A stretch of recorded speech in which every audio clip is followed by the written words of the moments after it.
వీళ్ళు ఇంకా పాటలు కూడా చాలా బాగున్నాయి. ఆ పాట ఒకసారి పాడి వినిపిస్తే. ఆల్రెడీ నేను ఒక పాట పాడాను. అందుకనే అదే పాట కావాలి. వాట్ ఈస్ ద ఓకే, ఇప్పుడు పాడితే మళ్ళీ you learn how to sing? No not a professional singer. ఒకసారి నేను మా మమ్మీ ఒక 4 years బ్యాక్ నన్ను వ్లాగ్ చేయమని రిక్వెస్ట్ చేశారు. ఆ వ్లాగ్లో నేను పాట పాడాను. నేను లిఫ్ట్ ఎక్కితే నాకు అలా పాట పాడితే దాన్ని ట్రోల్ చేశారు. సో నాకు అది నచ్చలేదు. నేను పాట పాడితే ఎందుకు ట్రోల్ చేస్తారని చెప్పి ఈసారి ప్రాపర్గా పాడదామని ఫిక్స్ అయ్యి పాడాను. బాగా రాకపోతే మా మ్యూజిక్ డైరెక్టర్ ముందే చెప్పాడు, పాడక ముందే, బ్రో బాగా రాకపోతే నేను వేరే వాళ్ళతో ప్రొఫెషనల్ సింగర్తో పాడిస్తాను, ఏమనుకోకు, ఎందుకంటే మళ్ళీ సినిమా అంటే మళ్ళీ నా కెరియర్ ఆల్బమ్ ఇది కదా, ఇది ఇదే అని చెప్పి ముందే చెప్పాడు. ఆబ్వియస్లీ బాగా రాకపోతే నేను కూడా తీసేయాల్సిందే, నేనైనా పెట్టనివ్వను, సినిమా నాది కూడా కదా అని చెప్పి వీ హ్యాడ్ ద డిస్కషన్. పాడా. he was very satisfied, everybody was very satisfied. So అంత కష్టపడి అక్కడ పాడిన దాన్ని మళ్ళీ ఇక్కడ నేను పాడి బారాపోతే మళ్ళీ ఎందుకు లేదు. సీసా చూసి అందరూ తప్పుగా అనుకోకండి, ట్రోల్ చేయకండి. ఇది సీసా, అదే సీసా, కానీ వాటర్ మాత్రం మంచినీళ్ళు. ఎందుకంటే హీ లైక్స్ దిస్ గ్లాస్ అండి. సార్ కెమెరాలో వచ్చి వాసన చూస్తారా సార్? ఎట్లా తెలుస్తుంది సార్? అదే అది కలర్ తెలుస్తుంది తాగే. ఈ మధ్య వైట్ వైన్ అలాగే ఉంటుంది. అయితే ఈ దగ్గరికి ఎలా వచ్చింది ఈ బాటిల్ అని అనుకోవచ్చు. నేను అప్పుడప్పుడు నా ఫ్రెండ్స్ కి పార్టీ ఇచ్చినప్పుడు, ఐ డోంట్ డ్రింక్, సో నేను పార్టీ ఇచ్చినప్పుడు నా దగ్గర ఉంటాయి బాటిల్స్. ఎప్పుడైనా ఫారెన్ వెళ్ళినప్పుడు తీసుకొస్తాము, అందరికి ఇస్తాము, పార్టీస్ ఇస్తాము, అప్పుడు I will collect the bottles. నేను ఎన్ని బాటిల్స్, మంచి బాటిల్స్ కొనుక్కొచ్చినా వీడికి ఇదే బాటిల్ నచ్చుతుంది. నాకు మామూలుగా ఇలాంటి బాటిల్ ఇస్తే మనీ ప్లాంట్ పెట్టుకుంటా సార్ నేను. ఎగ్జాక్ట్లీ అండి. అదే ఒక్కొక్కరికి ఒకటి ఉంటుంది కదా, మీకు మనీ ప్లాంట్ పెట్టుకోవడం ఇష్టం, నాకు అందులోంచి వాటర్ తాగడం ఇష్టం. ఎలాగో క్వాలిటీ బాగుంటది, గ్లాస్ అది గ్లాస్ క్వాలిటీ బాగుంటుంది, సూపర్ ఉంటుంది. అండ్ ఏమో పట్టుకున్నప్పుడు స్టైల్ గా అనిపిస్తుంది నాకు. అది అదే విషయం అసలు. అంతే, ఎలాగో తాగాను కదా, సో టప్పర్ వేరు పట్టుకుని తాగేటోడు ఎందులో అవుతాడులేండి, కానీ జీవితకాలం పాటు ఉండే మీతో కలిసి ఉండే ఒక బాటిల్ అనిపించుకుని టప్పర్ వేరు బదులు ఇది పగిలినా కూడా 2 రోజులు పట్టుకుంటే అది యాటిట్యూడ్. దేవుడి దేవుళ్ళ మా ఇంట్లో ఎవరికి ఎటువంటి అలవాట్లు రాలేదు. అదేం గొప్ప విషయం కాదు, బట్ వాటి మీద ఇంట్రెస్ట్ నాకే రాలేదు, ఇంకా వాళ్ళకి ఎక్కడ వస్తుంది, ఎప్పుడు లేదు. తాగేటోళ్ళు ఆ టప్పర్ వేర్లో పెట్టుకుని తాగుతారు కాబట్టి. తాగేటోళ్ళు తప్పని కాదండి, ఎవరు నాకు వాళ్ళకి నచ్చిన హ్యాబిట్స్ ఏమైనా నాకు ఉండొచ్చు, కానీ చెప్తున్నాను అంతే కదా.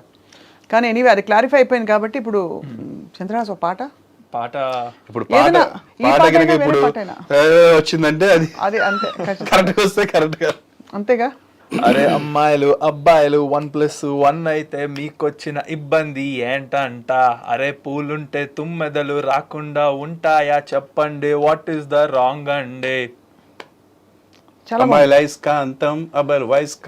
ఈ సాంగ్ లో ఏంటంటే ఇప్పుడు పాడింది బేస్ వరకు, మళ్ళా అమ్మాయిల ఐస్కాంతం అబ్బాయిల వాయిస్ అలా హై కూడా వస్తుంది.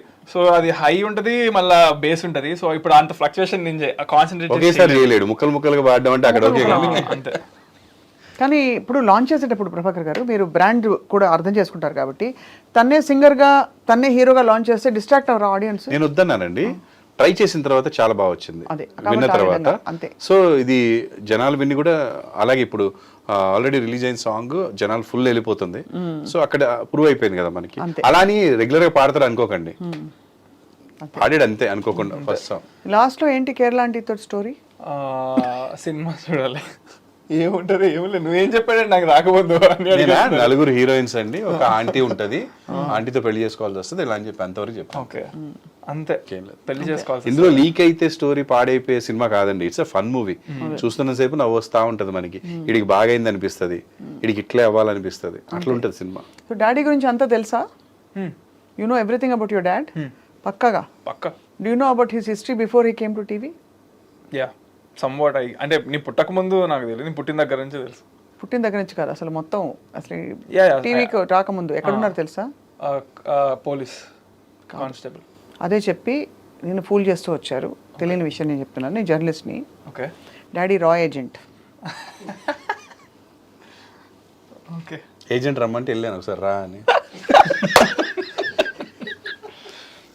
వెరీ రా. అది వెరీ రా, exactly. No, I was actually amazed ఈ పోలీస్ స్టోరీ అంతా విని, that he was supposed to be in the police. So అలాగా why I asked it is, Chandrahas అంటే చిన్నప్పటి నుంచి వాతావరణం, మీ ఇంట్లో వాతావరణం అమ్మ నాన్న అందరిని చూస్తే వేరే వచ్చే అవకాశం లేదు. చచ్చినాక ఇంకా వేరే ఆర్ట్ మీడియా దీని చుట్టూ తప్ప ఎప్పుడైనా ఉండింది ఆ సంకల్పం ఇంకోటి ఏదైనా అవ్వాలని కానీ ఇంకోటి ఐ చేయాలి? Decided when I was after 10th class అయిపోయిన 11th 12th అప్పుడు ఐ డిసైడెడ్ గట్టిగా. దానికంటే ముందు నుంచి చిన్నప్పటి నుంచి I thought about my self as hero. చేస్తాను లేదా పక్కన పెడితే ఏ సినిమా చూస్తే ఆ సినిమాలో హీరో లాగా నేను చేసేటోడిని. స్కూల్లోకి వెళ్ళి మా ఫ్రెండ్స్ కానీ అందరినీ కూడా ఆ సినిమా చూస్తే ఆ సినిమా క్యారెక్టర్లా చేసేటోని, అందరినీ అదే ఆ సినిమాలో ఫ్రెండ్స్ క్యారెక్టర్లా చేసేయమని చెప్పేవాడిని. ఏదో అలా ఉండేది. బట్ సీరియస్గా అయితే 10th తర్వాత అనుకున్నాను.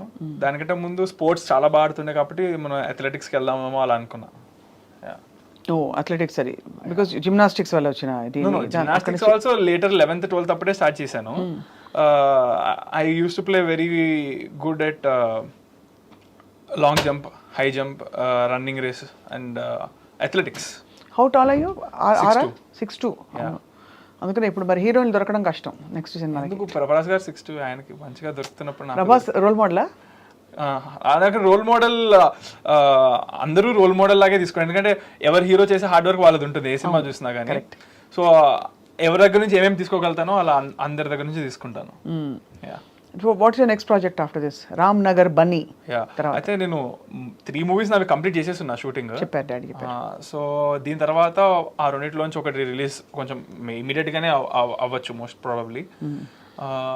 బట్ ఈ 3 నేను చాలా ఐ మీన్ ఈ రామ్ నగర్ బన్నీ కాకుండా మిగతా 2 అయితే నేను అప్పటికి ఇప్పుడున్నంత మెచ్యూర్ లేనేమో. సో అప్పుడు వచ్చిన దానికి నాకు అనిపించినట్టు చేశాను. Now I don't know how well అంటే అది ఆడియన్స్ తీసుకుంటారని. I'm product came out really good. I'm confident on the product.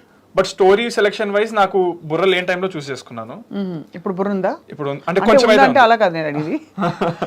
నేను అడిగింది ఏంటంటే అంటే I you confident that if you make the right decisions? I am very confident. బుర్ర లేనప్పుడు కథ షూట్ చేసుకున్నాడు అండి. బుర్ర కథ అది. Dad jokes. Dad joke, bad joke కాదు. డాడ్ జోక్స్ అన్నది బ్యాడ్ జోక్ అనలేదు. అది ఆ విధంగా అయితే మరి నైస్. బుర్ర కథలు 2 రకాలు. బుర్ర ఉన్నప్పుడు సెలెక్ట్ చేసుకునే కథ ఒకటి, బుర్ర లేకుండా సెలెక్ట్ చేసుకునే కథ. 2 బుర్ర కథలే. 2 బుర్ర కథలే, కరెక్టే. కానీ ఇది అంటే ఇంత కాన్ఫిడెంట్గా నాన్నగారు ఎక్స్పీరియన్స్ తోటి డబ్బులు ఇచ్చారని అడిగాను first question on your behalf. I asked, ఇచ్చారని చెప్పారు. దానిలో you also donated some part of it and I heard your going out, Khammam వెళ్తున్నారని చెప్పి. అంటే నేను ఫస్ట్ అడిగింది అయితే డైరెక్ట్గా అది వెళ్ళి చేద్దామని అడిగాను. కానీ అది అవ్వదు, కుదరదు, అది మనం అలా అవ్వదు అని చెప్పి డాడీ ఏదో చెప్పారు. మళ్ళీ నిన్న అడిగి కన్విన్స్ చేస్తే ఇప్పుడు ఓకే అని అన్నారు. You going to Khammam now? Yeah. అది ఖమ్మమానా లేకపోతే ఎక్కడ నెసెసిటీ వరదలు ప్లేస్ ఎక్కడ ఉందో అది చూసి అక్కడికి వెళ్ళి హెల్ప్ చేద్దామని ఫిక్స్ అయ్యా. That's very nice. అంటే ఆ అవేర్నెస్ రావడం, ఆ కాన్షియస్నెస్లో ఉండడం చాలా పెద్ద విషయం అది. సో రామ్ నగర్ బన్నీ ఇన్ని సినిమాల మధ్య ఎందుకు చూడాలి బన్నీ అని అడిగితే ఏం చెప్తారు? ఈ క్వశ్చన్ కి ఆన్సర్ కొంచెం మాస్గా చెప్తాను, ఎందుకంటే ఇది యాక్చువల్గా మాస్ క్వశ్చన్. ఎందుకంటే అందరూ ఇదే క్వశ్చన్ అడుగుతున్నారు, ఇంకా రకరకాలుగా అడుగుతున్నారు. ఎందుకంటే అసలు వీడి ఇంతకీ ఏం పీకాడు అనే దానికి చాలా ఆ క్యూరియాసిటీ ఉంది అందరికి. మాస్గా చెప్పాలంటే అదే అనుకుంటున్నారు, అసలు వీడు ఏం పీకుతాడో చూద్దామని. సో ఏం పీకైనా చూడడానికే చూడమంటా నేనైతే రామ్ నగర్ బన్నీ. నేను అడిగింది ఇంకో కొంచెం ఏంటంటే ఈ సినిమా ఇప్పుడున్న టైంలో ఇట్స్ అన్ ఎంటర్టైనర్. ఈ మధ్య కాలంలో ఇలాంటి సినిమాలు రావు బికాస్ ఒక సినిమా ప్రోడక్ట్ లాంచ్ చేసినట్టే కదా. సో దానికి ఒక కథా కమామేషన్ ఉంటుంది కదా వెనకాల అని నాన్నగారు చెప్పింది. దట్ ఇది లైట్ హార్టెడ్ ఎంటర్టైనర్ అండ్ హాయిగా వచ్చి సినిమా చూసి వెళ్ళిన ఒక ఫీలింగ్ వస్తుందని చెప్పి. వాట్ ఈస్ యువర్ టేక్ అని? Firstly this film can be watched by any age person. Secondly mostly ఈ యూత్ బాగా కనెక్ట్ అవుతారు. Like my generation people they will have really fun. నేను ఈ సినిమా తీసినప్పుడు కూడా ఎవ్రీ సీన్లో కానీ ఫ్రేమ్లో కానీ what was in my mind అంటే సబ్ టైటిల్స్ వేసుకొని చూస్తే ఎక్కడ ఉన్నా కానీ ఎంజాయ్ చేయగలగాలి ఆ సినిమా.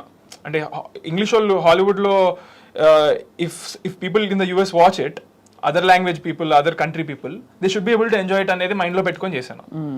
సో అలా అంటే క్రింజ్ ఉండకూడదు అనే టైప్లో చేశాను. రైట్. టైమింగ్ అది అండ్ ఆల్సో అన్ని బాగున్నాయి అంటే డైలాగ్స్ అవి. So there is a lot of relatability for youngsters. So అది ప్రభాకర్ గారు ఇంతసేపు మేము ఇద్దరం మాట్లాడుకున్నాం. ఇప్పటిదాకా నేను మాట్లాడాను కదండి, మీరు ఎలాగో ఇద్దరితోనూ మాట్లాడాలి. అవును. తను మాట్లాడుతున్నాడు కాబట్టి ఇక సో అందరం వెయిట్ చేస్తున్నాం.